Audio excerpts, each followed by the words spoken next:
Saudara, saatnya Anda menyaksikan Kompas Bisnis dan ada informasi ini saudara, siapa bilang Pertamax hanya digunakan oleh kelas atas, nyatanya kelas menengah dan rentan miskin justru berkontribusi besar dalam konsumsi Pertamax, termasuk para pengemudi ojek daring yang saat ini harus putar otak di tengah himpitan efek bola salju ekonomi. Pengemudi ojek daring jadi satu pekerjaan dari sekian banyak yang terdampak kenaikan Pertamax. Salah satu pengendara ojol di kota Semarang, Jawa Tengah, Cornelius Surya, merasa dilema. Apakah tetap menggunakan Pertamax dengan harga yang sudah melambung atau beralih ke Pertalite? Sebetulnya, Surya pernah dalam sebulan mencoba menggunakan Pertalite. Namun karena sepeda motor yang digunakan sudah jenis injeksi, justru malah berkerak dan kotor, sehingga terpaksa ia kembali menggunakan Pertamax. Bukan hanya itu, pengeluaran pengemudi ojol kian membengkak karena naiknya harga berbagai barang kebutuhan hingga oli maupun spare part kendaraan. Oli mesin yang biasa dibeli di harga Rp110.000 kini naik menjadi Rp150.000. Demi menjaga tetap bisa makan, Surya harus menambah jam kerja. Sebenarnya agak berat ya, pengennya itu beralih. Cuma kendaraan saya itu tidak bisa diisi Pertalite. Dulu pernah diisi Pertalite. Zaman 2024 itu dua bulan nyoba Pertalite, malah habis itu mesinnya berkerak, terus mesin injeksinya berkerak, terus ya pokoknya serba berkerak lah. Akhirnya kan mau tidak mau cuma tetap pakai Pertamax ya. Mensiasatinya itu ya harus rajin cari orderan lebih lama. Ibaratnya yang dulu hanya 4 jam, 5 jam, sekarang mungkin harus ekstra sampai 7 jam ya. Bukan hanya Surya, ada juga Agung Kencana, salah seorang pengemudi ojek daring di Kota Medan, Sumatera Utara. Sebelumnya, Agung masih bisa mengisi motornya dengan bahan bakar Pertamax yang dikenal bersih membuat mesin tetap terjaga.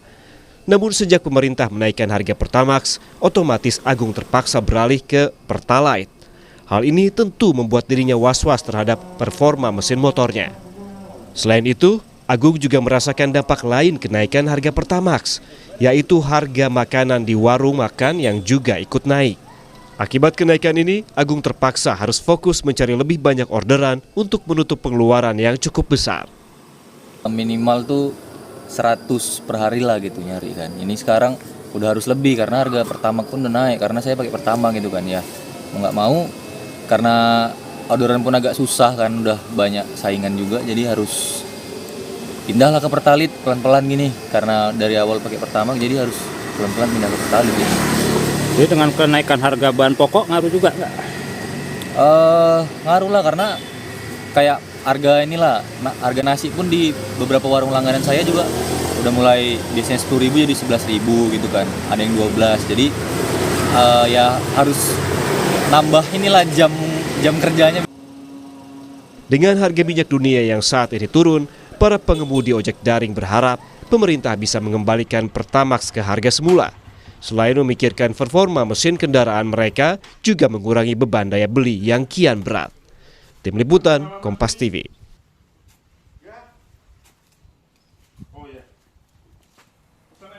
Saudara, bukan hanya kenaikan harga Pertamax yang kian menghimpit kelas menengah adalah cicilan kredit pemilikan rumah. Cicilan KPR akan semakin tinggi setelah Bank Indonesia menaikkan suku bunga acuan ke 5,75%.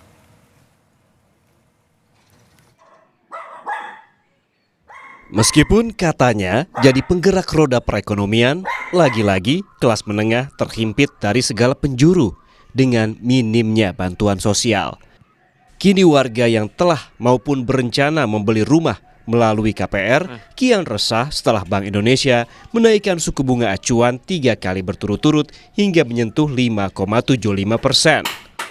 Kenaikan BI rate ini mulai dirasakan oleh sejumlah debitur KPR. Salah satunya Bagus Hardi yang bekerja sebagai General Affair dan Building Maintenance di salah satu perusahaan furnitur di Kota Surabaya, Jawa Timur. Bagus telah membeli rumah melalui skema KPR sejak tahun 2020 atau sudah memasuki tahun ke-6. Selama menjalani cicilan, ia mengaku sudah 2 kali mengalami kenaikan bunga pinjaman. Menurut Bagus, kenaikan suku bunga membuat beban keuangan keluarganya semakin bertambah. Udah cicilan berapa tahun ini? Udah jalan berapa tahun? Saat ini jalan ke-6. Jalan ke-6 ya? Tahunnya, betul, 6 tahun. 6 tahun ya? 6 tahun. Udah naik berapa kali Mas selama 6 tahun ini Mas? Waktu itu selama 4 tahun saya bunganya. Selama 4 tahun itu naik. Ya, saya berapa persen saya kurang paham juga. Oke. Ya. Cicilan pertama berapa? Cicilan pertama waktu itu sekitar 3.600.000. Cicilan. Kalau Kalau untuk sekarang berapa ini? saat ini cicilannya hampir 4,7 juta, Pak. 47. Ini mengikuti suku bunga ya? Iya, betul. Untuk menyiasati kenaikan cicilan KPR, banyak warga memilih lebih hemat dengan mengurangi pengeluaran.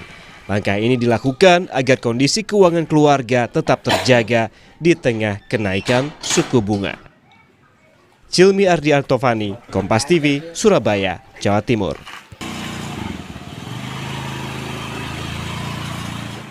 Hasil survei Litbang Kompas merekam tekanan ekonomi paling berat dirasakan oleh kelas menengah. Pendapatan kelompok ini minim, biaya hidup terus naik, dan juga tanpa bantuan sosial. Kita bahas bersama peneliti Litbang Kompas, Agustina Purwanti. Batina, selamat pagi, apa kabar? Selamat pagi Mas Ian, tentu harus tetap baik kabarnya. Oke, di tengah banyak himpitan ekonomi ya di kelas menengah seperti kita.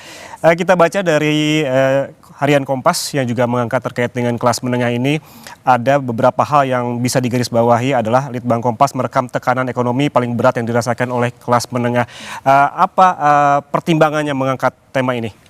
Ya, Mas Ian, sebenarnya survei yang kita lakukan ini adalah survei rutin ya, yang biasa dilakukan oleh Litbang Kompas. Kami memang ingin mengcapture seperti apa sih perkembangan ekonomi yang dihadapi oleh masyarakat. Nah, kebetulan memang kami juga mengklasifikasinya berdasarkan kelas, sehingga kami menemukan ternyata ada fakta-fakta menarik yang kita temukan ketika kita membedah situasi ekonomi di masing-masing kelas itu seperti apa, begitu. Kemudian apa sih triggernya atau fenomena apa yang membuat tim dari jurnalisme data dan juga Litbang Kompas mengangkat tema ini? Karena akhir-akhir ini kita ketahui ya, terkait himpitan ekonomi, ada kenaikan Pertamax seperti yang tadi, ada juga kenaikan BI Rate, pelemahan rupiah, juga IHSG yang juga rontok. Apa saja yang menjadi background sehingga mengangkat tema ini? Tentu tadi beberapa faktor itu tadi yang menarik juga untuk mengulas seperti apa kehidupan kelas menengah secara ekonominya.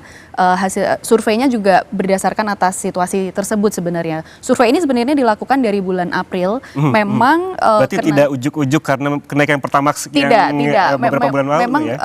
Makanya tadi saya bilang ini adalah sebenarnya survei rutin yang kita lakukan karena kita ingin melihat perkembangan ekonomi masyarakat itu sebenarnya seperti apa sih, apakah semakin baik atau seperti apa. Ternyata fakta yang dari hasil survei terbaru itu menunjukkan bahwa situasinya ternyata agak nggak mudah nih, atau bahkan kita bilangnya cukup terengah-engah, terutama di kelas menengah. Gitu.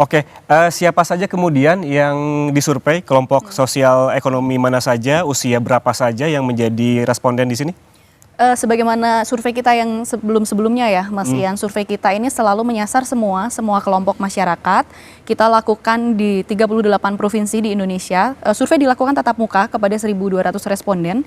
Tadi dari kelas bawah sampai kelas atas, dari segala usia juga, dan dari berbagai latar belakang pendidikan. Tetapi memang ada beberapa bagian yang kami ingin mengcapture lebih dalam, salah satunya di kehidupan kelas menengah itu. Apa sebetulnya kekhawatiran yang paling tinggi dari kelas menengah ini, dan sebetulnya apa saja sih yang bisa dilakukan oleh pemerintah untuk membantu kelas menengah yang seperti kita ketahui bahwa kelas menengah menjadi motor juga begitu di perekonomian di Indonesia. Ini kita bahas usai jeda, saudara, tetaplah bersama kami di Kompas Bisnis.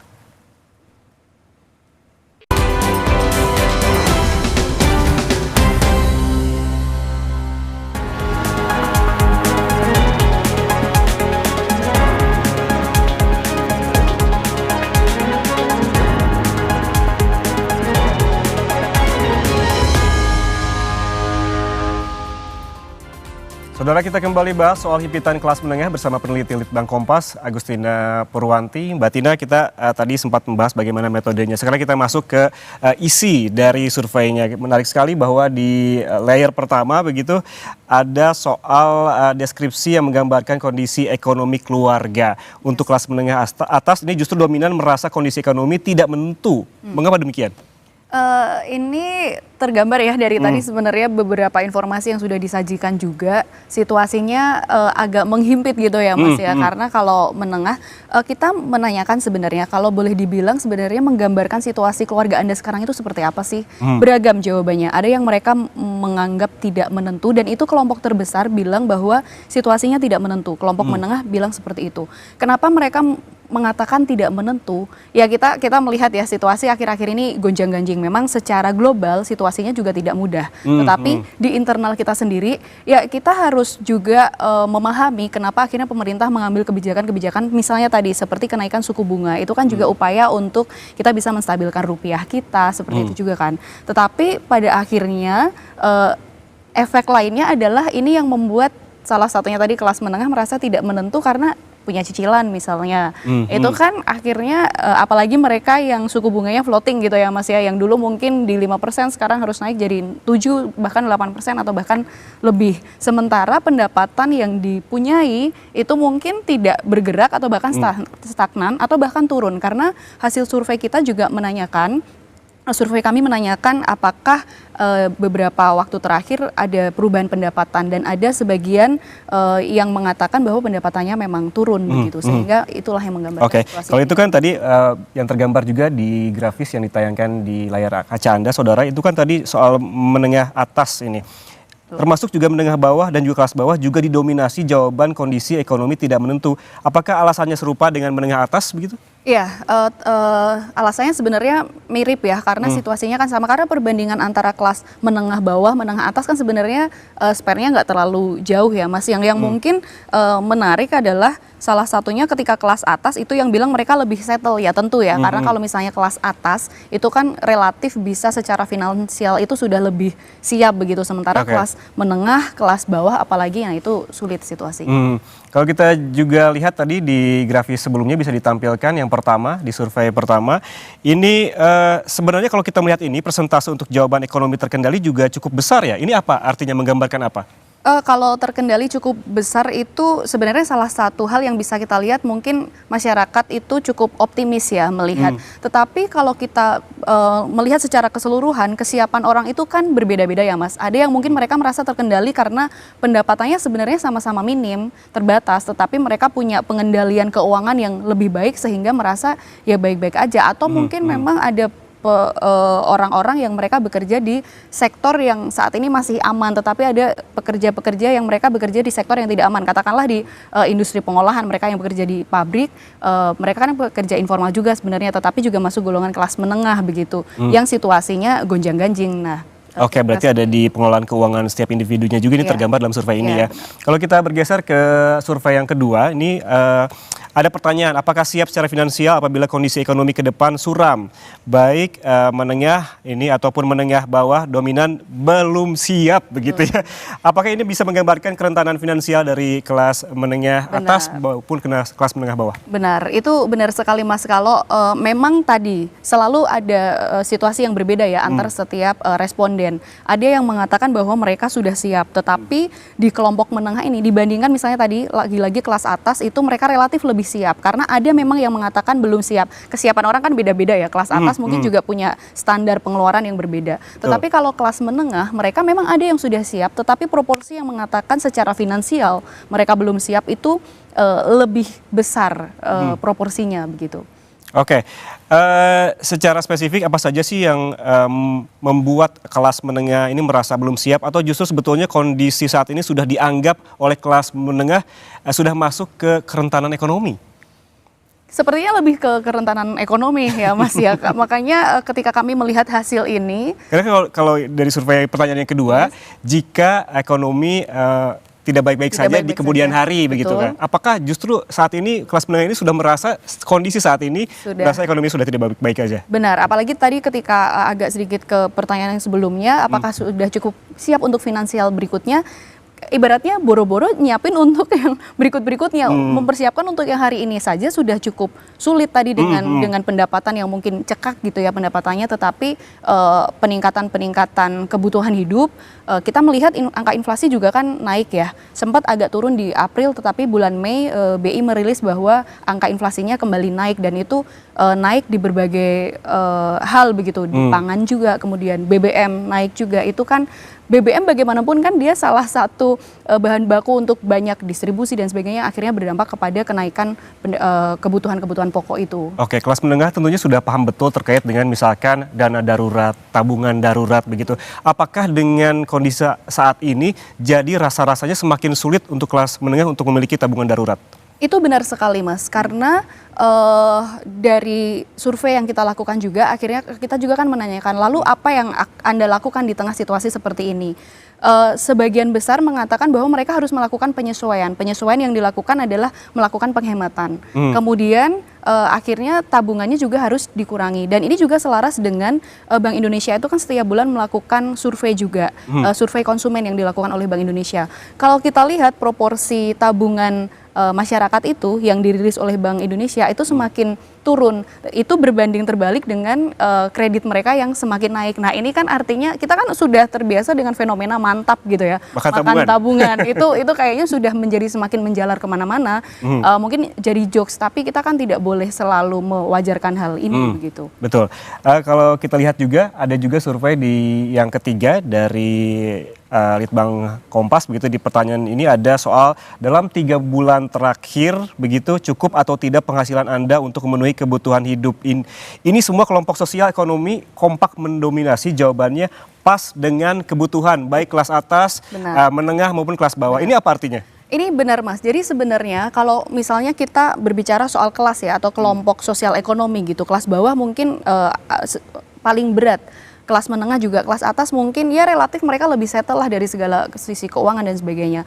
Tetapi kali ini kita salah satu yang menarik dari survei kali ini adalah ternyata semua kelompok merasakan hal yang sama sebenarnya secara garis besar gitu ya. Meskipun ketika memang dibedah masing-masing ya ada skala-skala yang berbeda begitu. Tadi cukup atau tidak penghasilan, semua sepakat bahwa tidak cukup. Sebagian besarnya begitu ya, meskipun ada yang berkata cukup. Untuk kelas menengah ini lagi-lagi mereka paling banyak proporsinya yang bilang tidak cukup. Itu tadi kembali lagi ke awal ketika pendapatannya konstan atau tetap, tetapi biaya-biaya kehidupan di hari ke hari itu semakin besar begitu Mas. Apakah yang survei yang ketiga ini yang Anda bisa lihat di layar kaca, saudara, ini juga menunjukkan kerentanan ekonomi kelas menengah yang kian nyata karena sekarang saya sudah pas-pasan ditambah tekanan lainnya tanpa ada bantalan dari pemerintah. Nah kalau berbicara soal bantalan, kenapa akhirnya kelas menengah ini lebih terengah-engah gitu ya, atau lagi-lagi kami sengaja melihat bahwa ini situasinya ternyata agak nggak berubah gitu ya. Sebenarnya kalau kita berbicara soal kelas menengah, ini kan bukan fenomena atau fakta yang baru. Dari 2019-2020 kita sudah bertahun-tahun berbicara soal kelas menengah. Tetapi ternyata survei ini membuktikan bahwa situasinya tadi belum banyak berubah karena kelas menengah lagi-lagi yang masih tertekan. Kenapa mereka mungkin bisa dibilang paling terimpit gitu ya. Kalau misalnya kita berbicara soal kelas bawah, kita tahulah pemerintah punya perhatian penuh terhadap masyarakat kelas bawah dengan berbagai bantuannya. Mulai dari PKH atau mungkin anak dari kelas miskin atau kelas kelompok bawah dapat beasiswa dan sebagainya. Atau bentuk bantuan-bantuan sosial lainnya. Tetapi kelas menengah ini kan tanggung ya, bisa dibilang sebenarnya kelompok tanggung karena mereka tidak cukup miskin katakanlah untuk bisa mendapatkan bantuan, tetapi tidak cukup kaya juga untuk bisa mengatur keuangannya tadi karena pas-pasan, sehingga mereka yang paling terimpit di sini. Untuk bantuan mungkin memang ada ya, kita juga tentu mengapresiasi apa yang sudah diupayakan oleh pemerintah dengan beberapa bantuan yang katanya diberikan untuk kelas menengah seperti keringanan pajak dan sebagainya. Tetapi berbicara soal keringanan pajak, kelas menengah ini adalah kelompok-kelompok yang kalau misalnya bulan Maret tuh biasanya kita lapor pajak, itu adalah kelompok-kelompok yang PTKP, nggak kena pajak sebenarnya. Jadi ini agak real nggak sih sebenarnya bantuannya gitu. Terus misalnya berbicara soal BBM yang harganya naik, dibilang loh tapi kan subsidi tetap ada. Tapi kan secara peraturan subsidi ini diperuntukkan untuk yang kelompok miskin. Tadi informasi juga sudah disampaikan bahwa kelas menengah juga mereka yang menggunakan Pertamax begitu, dan akhirnya harus ganti ke Pertalite. Mungkin itu cukup ngerem ya pengeluaran sekarang, tetapi ketika kendaraannya adalah harusnya menggunakan Pertamax tapi untuk Pertalite, nanti one day mereka juga pasti akan mengeluarkan biaya lebih lagi untuk misalnya perawatan kendaraan dan sebagainya. Dan kalau migrasi ke Pertalite juga ntar pemerintah subsidi semakin membengkak Itu begitu dia, ya. itu kan tantangannya, jadi harus bagaimana ini? Nah kalau kita melihat berbagai himpitan yang tadi sudah sempat dijelaskan oleh Mbak Tina, apakah ini menjadi ada semakin besar risiko penurunan kasta dari kelas menengah ke rentan miskin? Benar, kalau berbicara soal penurunan kasta, ini kan sebenarnya sudah terjadi ya. Data BPS itu mengatakan bahwa dulu sekitar 17% kelas menengah, sekarang proporsinya sekitar 16%, dan itu makin turun dari tahun ke tahun, setidaknya dari 2019 begitu ya. Ini menjadi tantangan Mas, karena kelas menengah ini kan sebenarnya salah satu penggerak ekonomi nasional kita gitu ya. Kalau kita melihat proporsi kelas miskin, kelompok miskin atau kelas bawah itu kan semakin kecil karena tadi berbagai upaya yang dilakukan pemerintah untuk mengangkat mereka ke naik kelas begitu. Tetapi kelas menengah ini kan kelas kaya ya hanya segelintir orang gitulah ya. Yang padat ini kan di kelas menengah begitu, dan ketika mereka semakin terimpit ini akan efeknya ke perekonomian kita. Padahal kita tahu bahwa ekonomi kita secara makro itu kan didorong paling kuat itu adalah oleh konsumsi rumah tangga. Katakanlah dari 100% PDB kita, 53 sekarang sekitar 53-54 itu disupport oleh konsumsi rumah tangga yang sebagian besarnya adalah kelas menengah.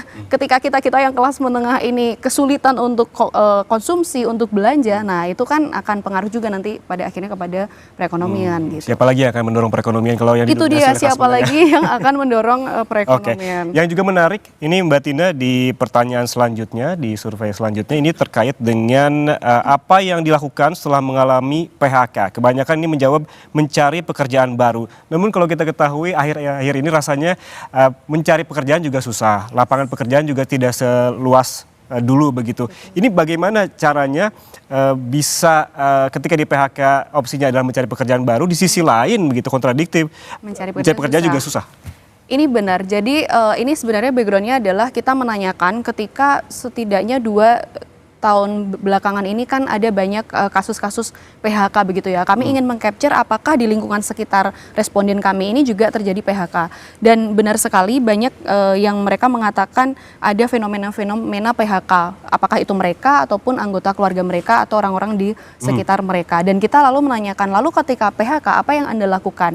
Pasti refleks responsnya adalah ya pasti mencari pekerjaan seperti itu. Tetapi memang tadi benar Mas Ian katakan situasinya tidak mudah karena lapangan pekerjaan sekarang sempit gitu ya.